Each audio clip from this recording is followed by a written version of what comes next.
Hello and welcome back to the WTF podcast. I am inebriated. I can't even say the word. I've had a lot to drink. I've come back in. I promised I would record, and I'm very drunk. But we'll be all right because Sunderland won 3-0 against West Ham.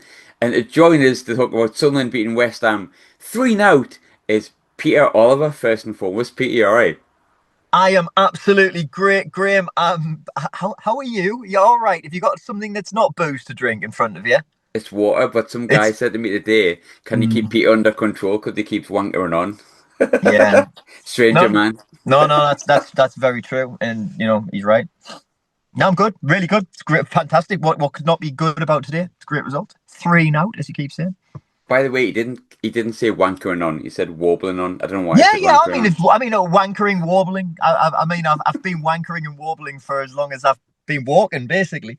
Ian Dobson, how you doing? You all right, mate? You good? Absolutely fucking brilliant, mate. Had a fucking class afternoon that was totally unexpected. Yeah, buzzing. Just spent the afternoon dancing around my living room, we top off, giving it the big Dan Ballard to an empty house. So life's good. And so many Dan Ballard today, and it's so unimpressive in comparison to Dan Ballard. But we try. We can only but try, Dan. We can only do what you do. We can only try to do what you. It doesn't matter. Dave, look, I said no editing, and I'm only giving myself editing. But the man who might rival me for having to do some editing this evening before I go to bed is Dave Lawrence. Dave, we beat West Ham 3-0. Are you all right? Not bad at all, mate. Safe to say that I'm not going to be the one who needs editing in this whole podcast because we've already started off on the back foot. But no, absolutely brilliant. Don't know what Ian's on about. Don't know why we all weren't confident going into the first. I'm telling you now, called it pre-season pod, top 10. Don't get carried away. Don't be ridiculous. Make sure you edit that out, Graham, because I'll look like an idiot when we get beat 7-0 off Burnley next week, but you know what I mean. There's a guy that came out of the stadium and he went, "Gonna get beat off Burnley next week," and it's like never let the pessimism leave you. But look, Dave, I'll stick with you. I think if I'd sat down and said, "Look, Dave, we're going to do a pod on how perfect a day could go for Sunderland against West Ham, and I want you to script it all," I don't even think you could have scripted it that well. Look, you've got both strikers off the mark. Delighted that it was Eliezer Mayenda that got our first goal back in the Premier League because big man at the end of the day, that's what he is. Wilson gets his first goal. We're talking about have we got enough goals in the Premier League preview, and we went. Hopefully, yeah, bit of confidence. Both strikers off the mark. We obviously have good goals, at least today. Big Dan Ballard in front of the Roker end. It's now like an iconic thing. But look, if I'd said to you, Dave, can you please script the first game of the season? I don't think you could have came up with a script quite as comfortable and calm and perfect. It's just a perfect day, isn't it? In the days of Sunderland, Dave, I said, "Oh, you can't get better than Coventry." And then we got promoted, and I went, "Oh, you can't get better than Sheffield United." And then today was maybe not Sheffield United levels, but God, it was good. There's a common factor in all of it. One man at the helm who's as articulate as they come. And that's where my confidence from this season comes from. Reggie Labrie is like class personified. Might go wrong for the next 5 games, but I don't think it'll go wrong because he hasn't done his homework. I think he's absolutely brilliant. I think the way that he set us up today, I think everything we did, he tweaked it at half time. That second half was completely ours, to be fair. Yeah, perfect day, clean sheet. Really glad for Rufs as well that we kept a clean sheet. It's absolutely hilarious sitting here talking here, watching Shearer's miserable face. It's honestly never wanted to watch Match of the Day so much just for that absolute Geordie idiot talking through gritted teeth about how Sunderland won 3-0. And I haven't got the volume on because I didn't want the background noise, so you've got to do loads of editing. I'm just like you say, perfect day, mate. Absolutely perfect day. And Ross isn't on the fucking podcast, so it's amazing. Aye, for the record, if anyone's wondering where Ross is, or where Sophie is, for that matter of fact, Sophie's on Sky Sports now. She's dumped us, and Ross forgot he was on the podcast and got a little bit too drunk. Look, I can't. I'm just giddy. Like Yeah. I didn't get that drunk after the Ballard moment because it was so late. I didn't get drunk after. I actually don't drink that much, and I know people might disagree with that because I've had a few whiskey moments on this podcast. But like today, just felt like a day when I know we talked about like the 8 years and everything you've gone through and all that kind of stuff. Today was just like a big celebration of like everything Sunderland's. The reason that we stuck in with it and did podcasts when it was hard and continue to believe in it because today's look, it's West Ham. They're not the best side in the world, but they're a Premier League team and a team that we probably thought the days of facing in a league competition were long gone, and we were such the better team, and it didn't flatter us at all winning 3-0. It was just a day to celebrate something today, wasn't it? Absolutely wonderful. And watching it from abroad as always ends up being the way you'd see it through a different lens because it's all of the Sunderland media side of it. But Sunderland were all over the German media today. There is a big presence about Sunderland in the current media zeitgeist in German sports because they've looked at Granit Xhaka's gone there, and then the guy who played with Granit Xhaka has gone there. What is the pull that this club has that's just got promoted that can draw people away from the team that was winning the Bundesliga the year before last? It's been brilliant looking at it from outside. I mean, I wish I was there, things, geography and everything like that. What's gone on around the town, the murals, the paint, with lick of paint on the stadium, things like that. The mural, not the mural, or the murals, yes, but the Tifo, I actually really liked it. I've seen some people saying they didn't. I thought it was great. Loved the Lambton Worm as a story as well. And I think it's great to get those bits of history and local culture and colour in there. And then, you get little bits like that. If you've seen Leo Hjelder's, I think it's his Instagram banner picture or Twitter banner picture, and it's the shot of the Tifo and Luke O'Nien just popping his head in the corner. They've clearly had a great time as well being part of this. For the players that score the goals, you talked about Eliezer Mayenda there, wonderful Ballard in front of that stand again. And Wilson, after some rumblings whether he would he stay? Would there be some big move coming from perhaps? There was those rumours doing the rounds. Also, how much of a part would he play this year? It seems like he's got a massive part to play. And it's brilliant to see his reaction as well. I love those celebrations. Graham, this was a perfect, from beginning to end, advertisement of what this ambitious project can do. And the team that beat last week in Augsburg, they were very much a West Ham type team in the German division. I do think the German division's a lesser division in the English league by a good shot, really. But yeah, I thought they looked pretty solid, even though there was times they looked pretty solid for about 60 minutes of the game against Augsburg. I think they carried those 60 minutes over and did it even better against West Ham. So there was clearly a plan they tried out, and it's that man Lebre, isn't it? He's got a plan and he's putting it into action. There's a few people that were saying today in that I thought the first half we were like the second half was really good and the first half we were all right, but I thought from the first minute to the last minute I thought we were deserving winners. I thought 3-0 certainly didn't flatter us. I think what I loved today was I think they said 13 debutants that were on the pitch today in total in terms of the substitutes and stuff like that. Every one of them busted a nut today, and I think that bodes really well. But the performance was just great. But Ian, again, like, look, just a day to celebrate something today, wasn't it? It was everything that's great about what we always thought this football club was. I mean, that's the Sunderland that you want people to talk about. You don't want to talk about the last 8 years and the 4 years shite at the start of that. Well, in the middle of that.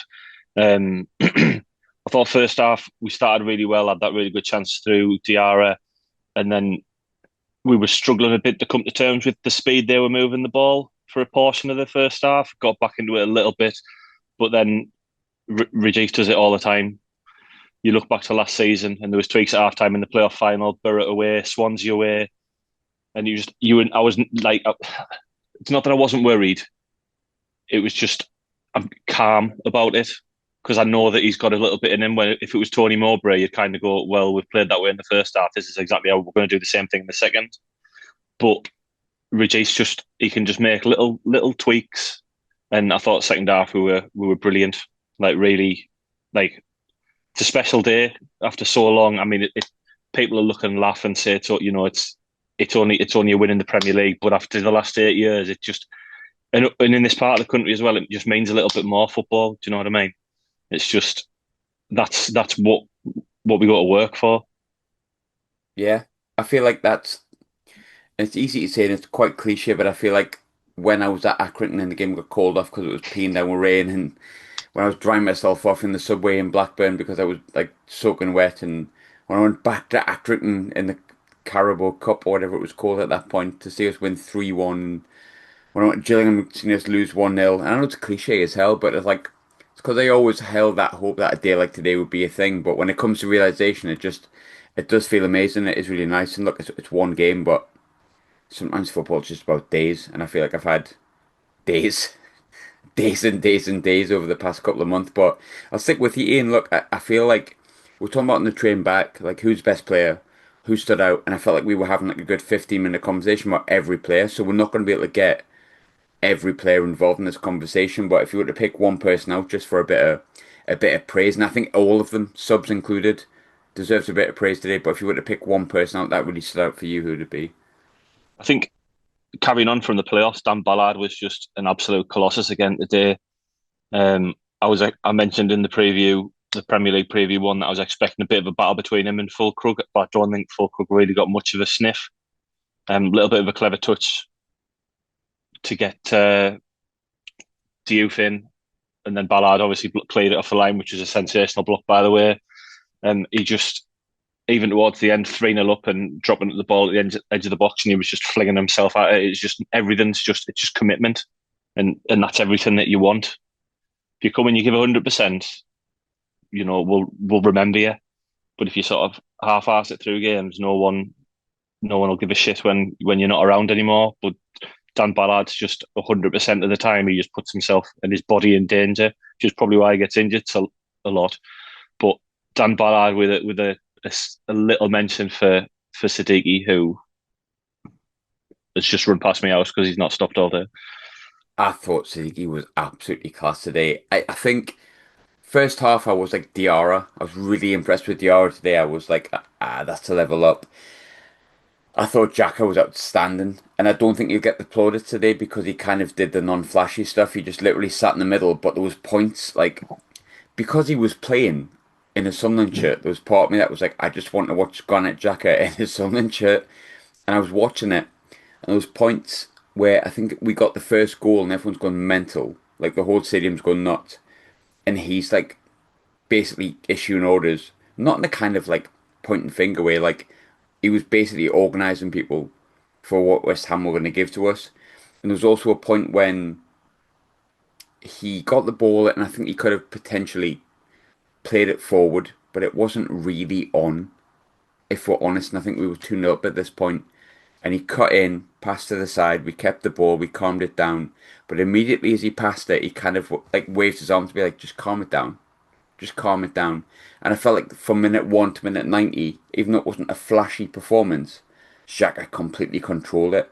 But the two boys in front of him, Diarra and Siddiqui, I mean, Siddiqui I could have watched all day. Just constant energy. Up till the 97th minute, we were 3-0 up and you were like, just chill out. And he was still going at people's ankles, still going at people's feet.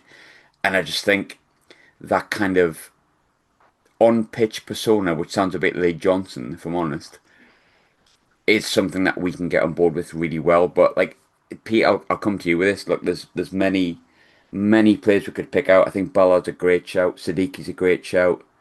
You could pick anyone, but look, let's just pick somebody out that you just liked a bit more today than someone else. But everyone was, for me, the minimum 7 out of 10 today, substitutes included.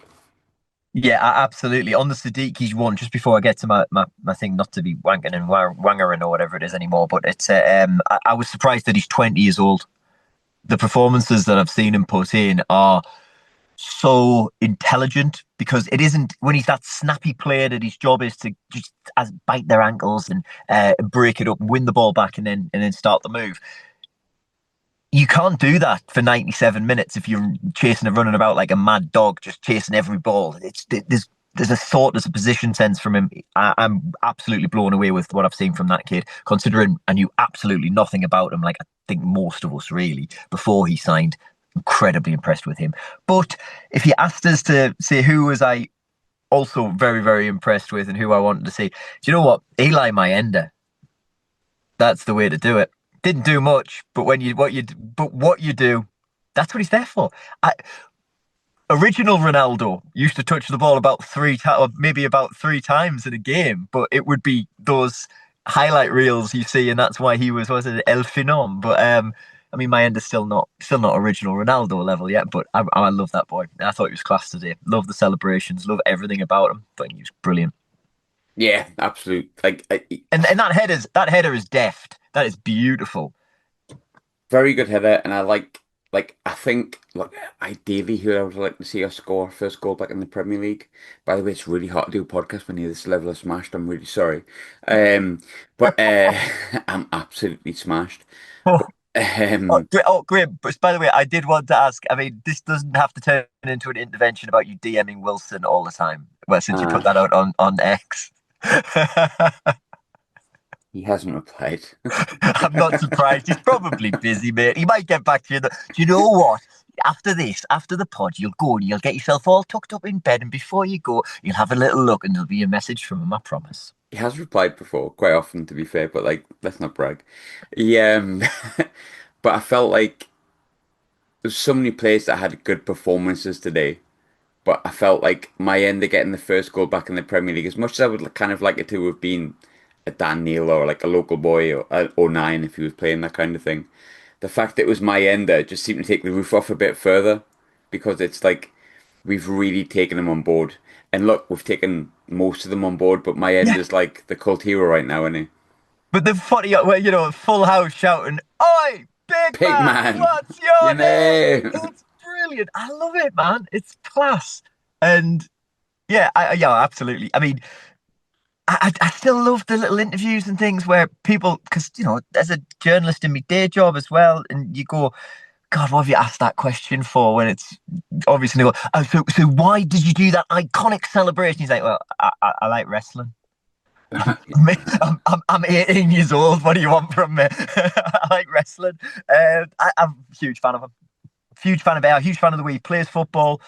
I'm a huge fan of the way Dave was completely right and I was completely wrong. Dave was right. I was wrong. Dave was right about his athletic prowess being what would drive on the lapses in concentration that led to some of the misses last year. And now, once he started to put those lapses to bed, and I hope they continue, the physical presence of him, the skill that he has, the ability to hit those type of headers that he scored with, what's not to love? I also just want to point out that I quite obviously love Wilson Isidor. Yeah, just a bit. I do as well. So confident when he got that ball in that position. I was like, he's twatting this right in the bottom corner and he's going to fucking celebrate and he's going to be on his knees in a minute doing a bit of a prayer. And know this, and now, yeah, he's done it. Brilliant. Yeah. And I think I said in the Premier League preview show that getting a win's massive, and the earlier you get it, the better. I said if we can get it early against West Ham, that's really important because, look, I don't know the stats on this, and I'm far too drunk to be even looking at this as a statistic. But I'm pretty certain that I think no Premier League team that's been promoted, newly promoted Premier League team over the past 2 seasons has won a game until early October. And I think that proves an awful lot about getting off the mark. We didn't just get off the mark today. We absolutely smashed a decent West Ham. They finished 14th. They weren't in relegation trouble last season. We smashed them 3-0, deservedly so, and both of our strikers got off the mark. Honestly, it's like me DMing Angelina Jolie and her being like, God, I've been waiting for this. No offense to Ashley, but this is Angelina Jolie replying to your DMs in a perfect world. Dave, look, so many people you could praise here. I don't think you could be wrong with anyone. I thought Ballard was brilliant. I thought Trey was excellent. We've got used to that. I thought Roofs was absolutely class, to be fair. But you could pick any of the 13, 14 that played, Dave, but I'll give you a choice. Who's your standout today? So I'll go south. I'll go completely different. And because my shout would have been Mayenda, just simply because of the mentality of the bloke. He hasn't had much to go at all day, but the one chance that he's had, he's done fantastic. I thought his willingness to run and stuff was fantastic. So you're right. 1-11. I thought Sealt before he came off had a decent. I mean, you got to remember he's come from nowhere. He's come from Massive credit. nowhere, Massive and credit. he's gonna have a guy from PSG snapping at his heels. He's got Andrade, Alderete. Alderate, sorry. Alderete. Um, and he was phenomenal when he came on as well. By the way, got the assist for the first goal as well. But for me, Labrie, man of the match, just simply because the mindset of the team. They did not think for a second they weren't win today at all in any way, shape, or form. You see it with them; they were fearless. And I know you've had comments within our groups and stuff about feeling slightly nostalgic and romanticising the likes of Dan Neil and stuff. Well, I'll tell you what, this is not a bad place for Dan Neil to learn how to play Premiership football because those boys in front of him are talented. I firmly believe, just based on what I've seen from Diarra in pre-season, that boy will become a world-class footballer. And I'm calling it now at the age of 21. He's got absolutely everything, and he doesn't make the right decision at the minute. But I think Diarra is going to be absolutely exceptional. So for me, whether it's been Reggie making the final call on players, whether it's the recruitment. In fact, you want to know something? It's just the club in general. That's where we're at, isn't it? The club in general at the minute is moving forward. Everything off the field is aligning with everything on the field. Yeah, I'm not getting too carried away. All I care about is the three worst teams than us. But I secretly think behind closed doors, I think the powers that be think we're going to have an all right season. I turned around to the lads behind me today, Craig and Ross, and something kind of came over me a little bit. And maybe I'm getting giddy and getting carried away, but it is a fact. We talk really nostalgically, especially me, you and Ian, Pete. We chat about the Phillips, the Quinn years, which are undoubtedly the best years we've had as fans. Because I was saying that today's the only time we've been top of the Premier League in our history, by the way. This Quinn and Phillips never did that. Wilson Isidor, he did. Eliezer Mayenda, he did. But the point I'm trying to make on a serious note is that I think the days we had with Quinn and Phillips. So the lads behind me, I said, look, I felt like Real Madrid in those days could have came to the Stadium Light and we would have went, I'll beat them. Because he just felt so confident. I felt mad confident today. And over the past few months, I've just been like, nah, we'll beat them. And like beating West Ham and Coventry and Sheffield United, whoever it may be, that's a bit different to like the way I used to feel those days. But it's getting to the point where the feeling of the football club is making me feel confident, at least in our home games, that we can beat teams. And like it wasn't like when we got one goal, I wasn't like, oh God, boys, please hang on. There was an element of that because like it's really important we get 3 points as fast as possible. It's really important we get 3 points based on what our aims are this season, which I think most Sunderland fans would say is 17th. But I think today, when it comes to the first goal went in, I went, go on, get a second, finish it. And when we got the second, I went, get a third, proper finish it. And whether or not we have a team that has the quality of like the Quins and the Phillips, I don't know. I can't gauge that. I don't know what the season's going to be. But the confidence levels that they're giving me within following Sunderland, it just feels really big. It just feels really massive. And that's such a big shift in like your feeling and the momentum of the football club itself. Like I felt like I going into the game today, I was like I'm actually confident, and like it hasn't always really been that way over the past however many years. And the fact that I was kind of rewarded for that confident feelings, it's just great. It's really nice. But Ian, I wanted to chat to you a bit about the debutants because it was 13, I think they said today. I really want to point out I thought Jensen Seelt had a really good game.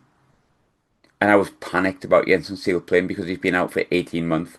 He didn't play any real part. Actually, he didn't play any part, I think, apart from a little bit at the end of the Coventry away game in March where we lost 3-0. So when Alderete came on, I was like, oh, it's kind of sad that you know, Steele's had to go off and Aldereti's not really played that much in pre-season.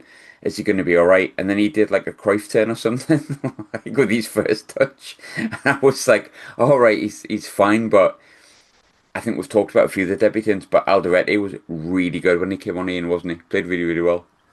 He did, and it brought a bit of balance having a left cliche, I know, but having a left-footed left centre half. He was just bringing the ball up the pitch, getting us a little bit further up the pitch because there's obviously the danger when you're playing at home and the nerves are setting in. It's 0-0 to sort of try and hold on to what you've got, which at that point was only a point, but he just got the ball and he was positive and he was pushing up, bringing the play up. I mean, touching on Xhaka, I thought Talby, for as raw as he's looked in pre-season, today it was a pretty mature performance. I think it was at one point, I think we were 1-0 up and he was breaking away with the ball and he could have just run into a blind alley and lost it, but he just stopped, turned around, whether it was Granit Xhaka screaming at him to say, just calm it, but he just stopped and we just got the ball. The rest of the team got up the pitch and then we just built from there. Diarra was different class. I feel a bit daft because I think at the end of last season, I got asked the question of how many of those players would start the first Premier League game of the season from the playoff game, and I was looking at the starting lineup, and I was like, wow, there's three, and there's probably an argument to be made where if we had the lad from PSG and Alderete had been there for a bit longer, there probably would have been two. My ended like it says a lot about Trey Hume, the fact that there's been no links at all with a new right back because there's confidence there that he can get up and do a job. Bit of a concern about his pace, but I thought positioning wise he was spot on today, to give him a bit of credit. If you don't talk about a player, it's generally a good thing. But I think Siddiqui and Xhaka, they do the stuff that you don't really notice when they're not playing. That's when you'll kind of go, shit. Especially Siddiqui, because he's just doesn't give people a minute. He's just buzzing around. And if there's a game where he doesn't play, we'll miss it. So, yeah, I think like there wasn't a bad performance today. That's the thing. There just wasn't a bad performance. I think people will, like I say, I think the way Siddiqui played that is kind of it buys into us like psyche of what we like. You've worked hard, you're snapping at heels, but I also thought Diarra looked class. And we've all mentioned it. I was like, he's a player. I thought first half he was our best player, Diarra, by like quite a country mile. So Xhaka behind him was, I mean, just him coming out in the sun in tracksuit jacket. I got a bit of like, ooh, what is this? But like, I thought the whole performance across the board was great. But what I love about it, we've all got excited about the new signings because we're football fans and spending big amounts of money is like, ooh, this is great, this is nice, and kind of the recent history we've had hasn't been great. So you kind of felt like quite excited by these like new signings and stuff. But the boys that scored were all championship players that kind of came from the championship years. And I'm pleased with that because I'm quite loyal to the boys that got us up, if I'm completely honest, because like without them, what's that famous saying? They don't if they crawl, the crawl and they run and all that I can't remember the saying. I'm far too smashed. But like they walked so we could run. That's the one. I'm pleased someone was keeping me right here. But like I'm really loyal to the boys that got us up. I'm extremely loyal to the boys that got us up from League One because like I respect them so much. I'm really pleased that they not only played a part today but looked the part. And that's such a big thing that Ballard looked the part, that Trey looked the part. And I felt like when the other boys came on, like even Riggy when he came on for like his little cameo at the end. I mean, I rate Riggy extremely highly, but like the young boys that got us up, the players that got us up, mixed with like the new signings that we spent millions on, all looked really good together as a unit, and like that's kind of what you're asking for in it. But Pete, I'll come to you some listeners' questions because I don't have the brain capacity, if I'm completely honest, to make them up myself. No worries. So Yeah, I just you on the previous point you were on about them coming together and fitting really nicely. I think that's a very important thing that's happened and it emphasizes, how well they've recruited because you don't see the join where they fitted in. They do. It's not perfect, but they do seem to gel into a real cohesive unit. So very pleased with that, and they should take huge credit already for who they've recruited. Anyway, There's two questions, and I'm going to give you them both because one's a question that you'll understand why I need to give you it. The other question is a serious question. But the first one is from Paul Cowie. It says, "How quickly are we getting to 100 points?" oh, I can't do maths very well, so there's less games, isn't there? So I reckon it's Aye, going to be by the rate we're going end of March. easy. Yeah, I mean, Champions next. League Yeah, will be secured by that point. The serious question. I like this question, to be honest. How do I not get completely ahead of myself? that's really hard, isn't it? I've Hmm. been trying to a little bit, and then I've just had messages from people who I've barely met for a long time over the years, going, "Oh my God, I just saw the result. Your boys are back in the Premier League. You must be over the moon. Hope you're doing well, mate." And it's that type of thing that when we meet people, we will inevitably talk about Sunderland Football Club, Sunderland Association Football Club, and that's what people will remember about us. And that, in some ways, I think that's quite nice. It does say I probably don't have such a memorable personality that all I remember is a football team. But it's really difficult to manage those expectations because when it's being seen outside of the bubble, I feel like we've existed in during those really hard times when nobody really gave a shit about us. To now, where it does seem like, oh, everybody's coming out of the works as a Sunderland fan. I don't mean that as like all glory huntery type thing, but I mean like everybody's getting articles published about different things about Sunderland. It's great to see, and I love it. How do you not get carried away when it's going really well? I think you have to allow yourself an element of enjoying the good times because if you Hmm. don't, what is the fucking point? Hmm. So I think there's going overboard, and I think you probably everybody knows what they're supposed to be doing. Everybody knows how to behave. If you don't behave, it's because you're not behaving. You need to sort yourself out. So don't be bad. Anyway, I don't know where that went. Anyway, right, but I'd look at your face. Your face is absolutely screwing me down a rabbit hole of self consciousness right now, Falk. You bastard. No, mate, I like sometimes I can hear things and other times like I'm just the drunk All just right, taking no over. worries. No, I took myself down a conversational cul-de-sac about. I was trying to make a poignant point and I completely lost my thread. Anyway, I think everybody should be allowed to get a little bit carried away. I think we've earned that. Some more than most. I think you guys who obviously put in the hard miles week in, week out, going home and away and all of these things, you deserve a hell of a lot more than that. But, even the likes of myself who've, sat on a couch and watched it wherever I've been, it takes it out of you when you're thinking like, oh, my 90 minutes of fun. Who do I get to watch Sunderland play today? And it's, a team I couldn't really place on a map from in League One compared to the big days that they've got ahead of them, the big day that they've had today. It's wonderful times, man. I also think as well, like, look, I think there's probably a lot of chat about, oh, I did this and I went to Accrington and I went to Gillingham and I've said it on this podcast and I've seen people posting about it and stuff today. And I'd go to like the end of the earth for Sunderland if I'm honest with you. It doesn't really matter to me where we play. I'll still go. Like Sunderland beating Rochdale was fun. I still went. But like I think seeing your team win like today, having quality on the pitch combined with like a lot of heart, which we've seen over the past year, and good coaching and like dare I say it, a good board doing the right thing. Yeah, you're tempted not to get over. And this is what I'm saying is I Yeah. can hear it in your voice, Graham. Man, it's like am I getting carried away with it now? And but you're right in what you're saying though, and yeah.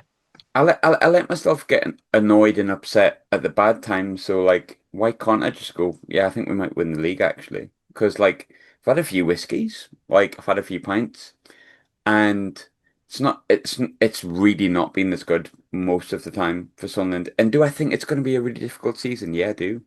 I think next week's a really difficult game. I think Brentford's a difficult game. I think every game we play outside of the Mags home and away is a difficult game because clearly those games are quite easy, those two I've just mentioned.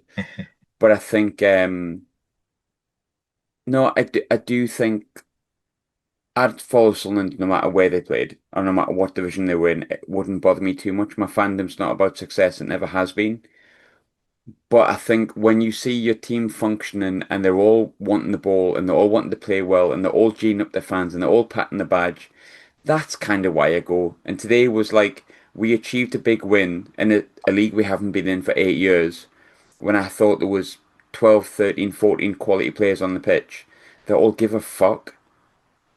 I Yeah. don't really, I don't ask for much more than that.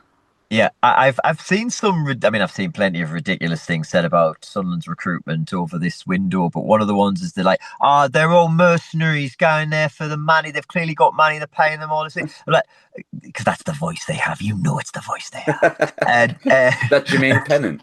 yeah, he can get in the bin, can't he? Did you watch that one, Jermaine? Who's poo poo now, Yeah, you poo knobhead? poo. Yeah, Yeah. I'm not editing that. You can have it. Um, Hi. Yeah, no, they clearly give a shit, and I like that. I really like to see it, and good. It's good. Long may it continue. Yeah, like I just think it's so much fun supporting Sunderland at the moment. And look, there's going to be one Absolutely. point when it feels Sunderlandy. But I did say it, like the boys behind me, like I said, it just feels like a new Sunderland, and I don't know when it's changed. But like Sunderland are doing things that we don't do. At some point, you kind of go, when do I get like bunked on the head? And so It's Graham. It's coming. It's coming this season. There's going to be. yeah, I think there's got to be.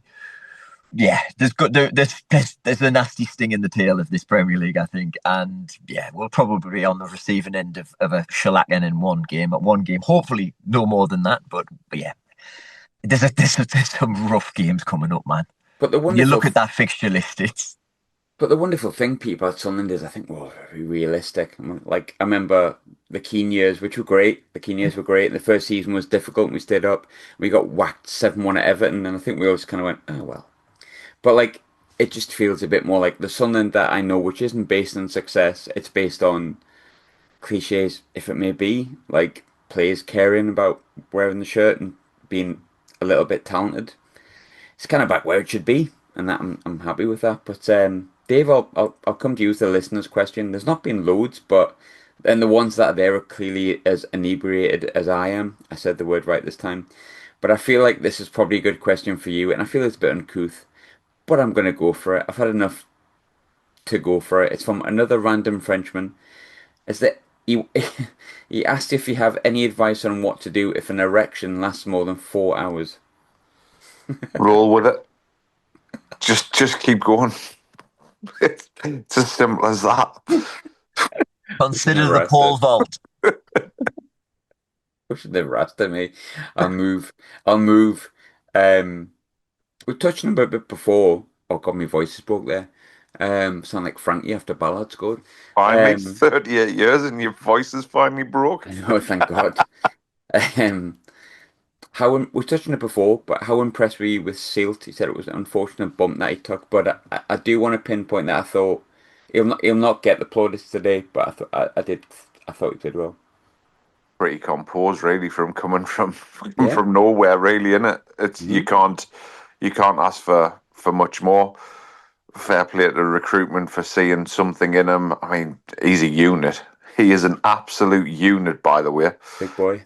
Um, and again, people like that I mentioned about Dan Neil earlier, with the likes of Xhaka kicking about and Siddiqui and Diarra, they're just going to learn loads from these people around them. And anyone who's up for the fight and wants to get involved, I think they'll fit in really well. I think the dynamic of the group's absolutely fantastic, and it's all easy to say when everything's going all right for you, you know. Like we said, we're probably going to get beat off Burnley next week, and that's absolutely fine. But I just think, It's not. well, it's not fine, no. But you know, I must admit, I've seen a few people and a few like professional people really kicking about and commenting on like comparisons to other teams who've come up and did the, like. Listen, let's get into it in 3 months. 3 months time, once we've seen where we're at and stuff like that. But the comparisons to Forest, I don't even think Forest did their business as well as what we've done this time round. And the comparisons to Ipswich and stuff are just absolutely it's offensive, if I'm quite honest. Do you know what do you not think though, Dave? And look, obviously I work in this job, like outside of doing this podcast, it's my job. But like I work in this job, Dave. It's my job. There's your analysis that you got on the podcast today. But I think like, do you not find Pete was talking about the I'm not really enjoying like being in the Premier League and we're not in it yet. And I kind of got what he meant. Do you not find that some of the Premier League commentary is rage bait? Jermaine Pennant, Jimmy O'Hara. No, I'm not. I'm sorry if I'm digging you out. Well, I'm not sorry about Jermaine Pennant, but like some of it feels a bit rage baity, and I'm a bit like, oh, was that how we get the views in the Premier League? Because some of the opinions on Sunderland is not right. It's not even Yeah, like thought processed. It's not even a thought process or thought out correctly. I mean, mate, to be fair, that clip that I've seen of Pennant, I haven't watched the whole thing, but Oh I've seen boy. the clip, and it's rotten. It's minging. If that is somebody who has been involved in football for probably 20 odd years, and that is his actual opinion, then the bloke just needs to get in the bin. And that's not from a Sunderland point of view. And I know people You, won't agree with me on this, but good player that played at a high level than I'll yes, ever yeah. play with. But the opinion was almost like a bloke you off the street. Absolutely, mate. What we're hearing from, and when you look back at the statistics and the numbers and stuff, which is a massive part of football nowadays, so you have to take notice of it. Do I like XG? Do I like this? No, I don't. I absolutely hate it. I'd just rather see what the score is at the end of 90 minutes. But where Pennant's like, oh, they've spent this money, you cannot tell me that these players that we've signed are in a similar vein to. I mean, even Jack Clark last year, Ipswich signing Jack Clark. The boys that we've brought in are 110% better, well thought out, and well researched before we've signed them. Now, I understand why you would sign Jack Clark because he was fantastic for us. I don't understand why you'd use him the way that you're using him, but that's a different story for a different podcast. But you can't tell me the likes of like Diarra is a similar signing to Ipswich signing Hutchinson. It's just not. It's a different level, and we'll talk about it once we've found out where we're at and once we've found our feet. The atmosphere was always going to be huge today. It was always going to give us like the 12th man, but I fully suspect that that's how they've worked out this season's going to be. Our home games, we need massive, massive connection with the fans and so on and so forth. I think they're absolutely nailing that. But yeah, it's hard not to get carried away. Do I think we're suddenly going to finish in the top six? No, I don't. But Do you know? I no, I'd love to believe it, but it's there is a lot of talented footballers that we've signed this summer. I'm absolutely convinced of it, and they're nowhere near the finished article yet. So if we manage to improve as the season goes on, you never know. We might just surprise a few people. And as a famous Sunderland captain once said, "We're not here to make the numbers. We're here to make history." Tell you what, I'd be running with that all season personally. Do you know when I read that on Instagram from Granite Jacket? If anyone hasn't read it, doesn't use Instagram, that's a Granite Jacket quote. Do you know when you watch Gladiator and like Russell Crowe's going into battle with like Joaquin Phoenix, and you're like, God, I'd follow you into like the seven seas and drown myself if you asked me to. That's how I feel about Granite Jacket. I'm just like, yeah, I'd follow you into every single battle that you need me, and he doesn't even need me to be honest. But um, Ian, a big thing for me today. I know it's quite easy to get behind the team, it's easy to get behind any team when you're playing well. But there was points today in the game that was sticky. Points today when West Ham were moving the ball quick and they start getting a little bit on top in the first half. I thought the fans, not that it's a surprise, but we're absolutely fucking phenomenal today. And I feel it's a combination of the giddiness that we all feel and a positivity, but also like that was a bit of a roll today, I thought. Yeah, definitely. I think David and on the head, the connection with the fans at home, and hopefully they stick with it and stick with the team for the season. Because, like I say, there was that sticky half an hour in the first half where they were having a lot of the ball and they weren't creating fantastic chances. They had a few half chances. Were expected to, especially in League One, are expected to win every game at home. And if things got a little bit tricky, the fans would get on the back. I'm guilty of it myself, but I think the fact that they stuck with them, knowing the game. Obviously, we're still in the game at 0-0 at half time, and I think if in any game we get there 0-0 at half time, we've got a chance of coming away with something. Because I know Lebris will be able to change things up. But today the fans were, pardon me, they were incredible. To be fair, I was a bit nervous. So I was thinking when it got about 10 minutes to go, are we going to see like people pouring out again? But no, it was like the Coventry home game. Everyone was there. Obviously, the playoff game I'm talking about, not the 2-2 draw. Mm-hmm. But everyone stuck with it till the end, as they say. So Yeah. buzzing, really happy. Hopefully, like I say, it's early doors, but hopefully they stick with them because it's going to be massive. I think it's cliche again, but home games are so important. And I think the quicker you can get the 3 points on the board, the better. I think today's huge in terms of like, again, cliche, monkey off the back. I can't remember the exact stat, but I'm pretty certain that like you promoted teams, 6 promoted teams from the past 2 years have not picked up a win very fast. And getting that win and getting it out of the way is just really, really, really big. It needs It's to be followed up. our first win in the Premier League in August since 2012, and we were in the Premier League for 4 of those years. Bolton at home. I think so. No Bolton away, Darren Bent. Maybe, yeah, but we haven't won in August in the Premier League for like the last 4 or 5 seasons we were there. So Just feels like that's what you need to think of we've got the win to and bring yourself down. it just feels massive though, doesn't it? Like that we've got the win. Because we're a quarter of the way to Southampton's points total from last season. And there's a bit of a gap between us and a certain set of neighbours. Just in case anyone wondered. Pete, there's a couple more. I feel like I could talk all night, to be honest with you, but like I'm probably going to have to stop because I'm still drinking and I probably shouldn't be. Yeah, I can't go all night. No, me neither.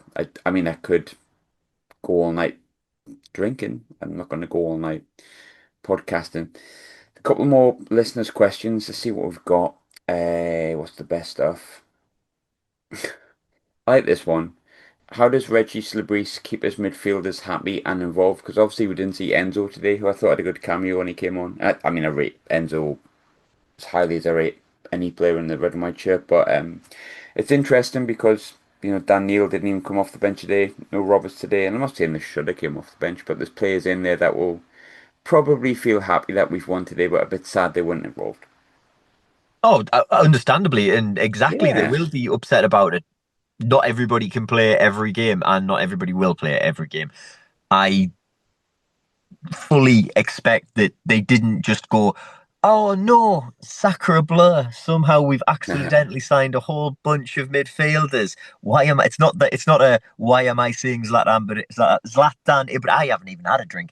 Zlatan Ibrahimovic at the bottom of this list. They've brought these players in because they were targets for a long time for a plan. And I think we do have to give them credit. And I have said this a few times now that clearly they did have a plan. They meant it when they said it, and they have been implementing things along the way to reach where we are now. God knows how that works, but I trust that there is a plan. There's a little bit of blind faith that they've earned from me right now. How he does it, God, I'm no answer to this question because it must be incredibly difficult. Because if you've got the likes of Enzo Lefebvre, who's left Roma because he wasn't getting a game, he didn't leave Roma not getting a game to come to Sunderland to not get a game. No. And then you've got, you've spent 30 odd million on Diarra. You've got who's playing wonderfully. You've got Siddiqui. playing brilliantly. Chris Rigg for those positions in the middle, an absolutely phenomenal talent. Dan Neil as well, last season's captain, let's not forget, everything like that, a wonderful footballer. How do you keep them happy? I have no idea. I can only presume. I mean, you can't say, "Oh, we're just going to chop and change and swap all the time." You also can challenge the players and say, "Show me in training, show me here, there, and everywhere that you're the one for the role." What we're looking at really is the first choice starting midfielders for those central positions, if that makes any sense. Is going to be Siddiqui and Diarra until somebody else makes a challenge for it.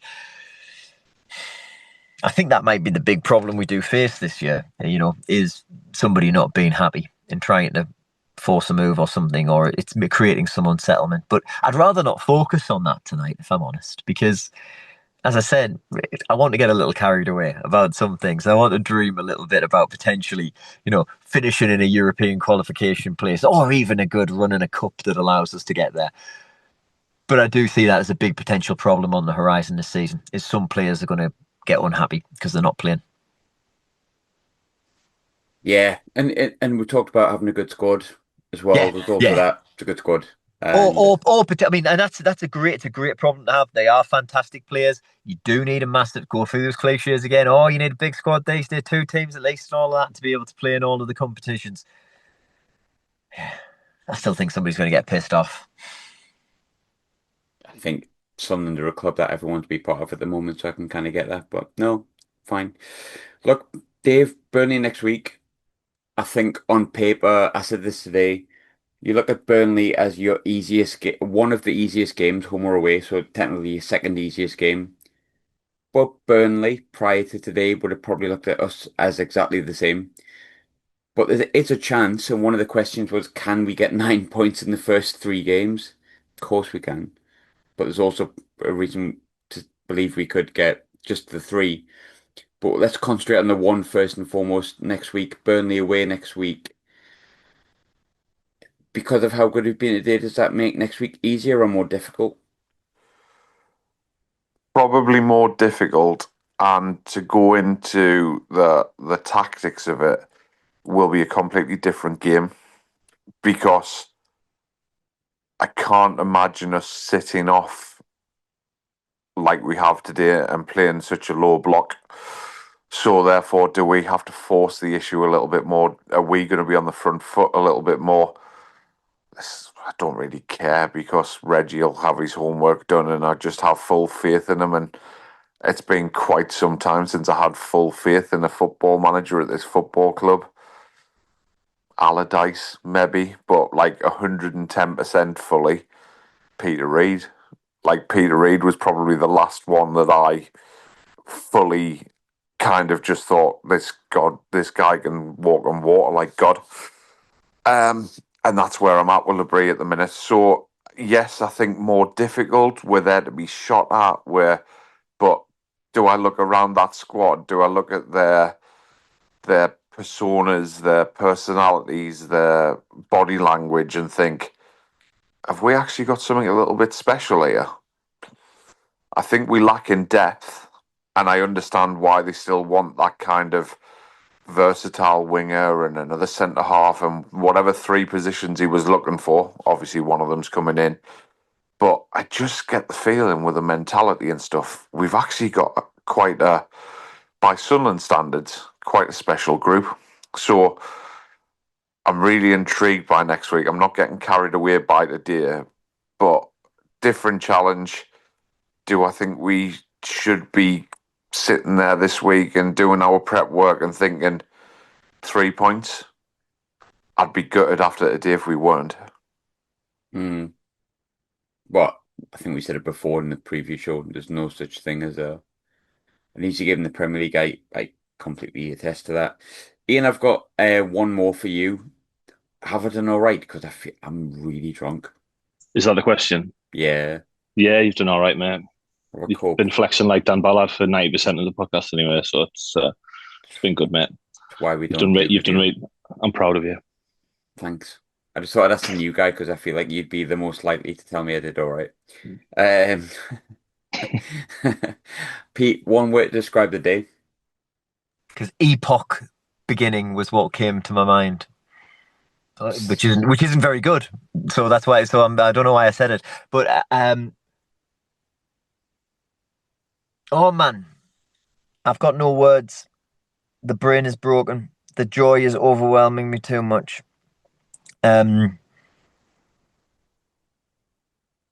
Happy. Portentous is my word. What's that? Portentous. It means it pertains towards, and I'm presuming it's going to pertain towards greatness. I believe we've started something today. I'm I'll getting carried away. I'll go a bit easier and just say something like Good and that. happy. Thanks, everybody. Goodbye. I think you know what it is. Like I go to Sunderland, people go, Yeah. oh, I travel every game. I go most of home games, fair few away games. What do you go for? I just want to be happy a bit, and Sunderland make us really happy, and it's kind of a throw of the dice whether you will be. But when it works, they're good. When you get beat, Yeah. I'm all right. I'm long in the tooth. It's all right. Today, happy. Wembley had a good day. Ballard had a great day. Today, happy. Had a good day. Feel a bit confident. Felt like it was worth my time going. I'm happy. And I think that's the most you can ask for in football because you can control fucking none of it. So if you can be happy watching it, it's the best you can get. I'm Uh, not sure portentous is a word.